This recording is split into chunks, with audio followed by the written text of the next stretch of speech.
Hello folks, it's me again. Decided to do a video while I'm waiting to go and pick up my kids from school and discuss a few things, I think. And I wanted to kind of discuss today about the Flash episode, the finale. If you don't want spoilers, I suggest you leave this video now because it was actually kind of interesting.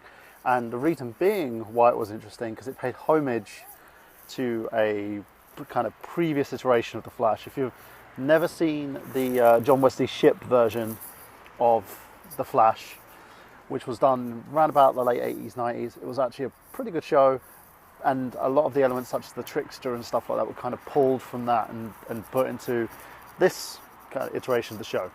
And the thing about it is, I think it's so good. The cast is so good, the storytelling is so good, the writing is so good, everything is so good about this. And it kind of lays out like the basis from how to end the series, and then pulls you in for the next season. And what's happened with this season is you saw like the death of Henry Allen, Barry's father. You look at his reaction to it and how he attempts to kind of deal with that death. It was really interesting, and it played on the whole kind of strengths of Barry's character, where his friends were there to kind of keep him in check. Now we find out too the identity of who Jay Garrick is, who the Jay Garrick in the mask is. I always believed it was Jay Garrick. Everyone believed it was Jay Garrick, but no one knew who he was. If he was the same dude as like Zoom, aka Hunter Zonderman, or he was Jay himself. Now, this was a great thing because it paid homage to who Henry is, who the character is, and basically who like the previous iteration of Barry Allen from the original TV series. And again, if you don't want to hear spoilers, please turn this off. Henry Allen is Jay Garrick, and it was a great way of doing it. They played with they did word plays like it was his mother's maiden name beforehand. He basically came from Earth 3, and he was kidnapped by Zoom in order to kind of, take over and siphon his powers, but he couldn't do it for some reason, which again, so interesting. You get to see him in the uniform, you get to see who he is, and to me it was just like, oh! And you could tell that Jay Garrick wasn't a young man like from the previous iteration in the comic books. So it was nice to see them like pay homage to the comics in that way of being an older Jay Garrick, and also pay homage to John Wesley Shipp's character in the previous iteration of the Flash, because he was, he kind of ended his tenure on the show as the Speedster, which is, to me was kind of awesome. I think we'll probably see him in a recurring guest role eventually, maybe coming back as the character of Jay. But it leads on like from that.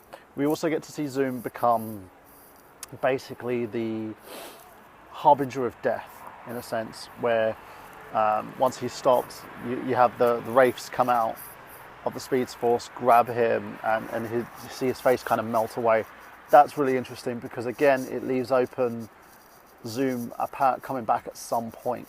Now, we play on to kind of the end of the show. Everything wraps up. Everybody goes back to their kind of time period. So we see bye-bye to Professor Wells. We've got bye-bye to, all the other two characters. And we also part ways with Henry Allen, in a sense, and John Wesley Shipp, which, oh, God, it was magnifique. Now, at the end of that, Barry has like this little moment and then decides to travel back in time and stop his mum from being killed. This makes things a lot more interesting because now we're on to kind of a similar story to Flashpoint Paradox, where he saves his mum's life. We're going to probably see him go back in time, or back to the present, in a sense, there we go, and see where it goes from there. We're going to see how it plays out on the Speed Force, because he's altered time. He saved his mother's life, which means he's never going to be the Flash again. So he's kind of created this paradoxical event. So he'll go back to his time and probably wake up in a situation where everything has changed. So to me, it's interesting to see where it goes from there. And I think, you know, as a viewer yourself, it kind of catches you in and makes you really, really want to know what happens next. It does with me. And I must say as well, this is probably one of the best shows on television right now. This is how you do a DC show, and this is how you basically handle the properties in a sense, because the storytelling is second to none. You know, it to me, this show was even better than Batman vs Superman. But that's just me.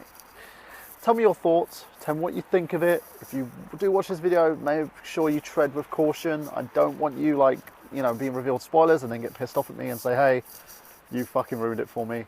I apologise beforehand, but I have put spoilers on the video. So there you go. That's all there. So yeah, I'm done. I will see you guys again soon for another video. And yeah, hope you enjoy The Flash, and again, leave your comments below. I want to hear what you guys have to say. You can also go to my personal Facebook page, facebook.com/michaelburhan.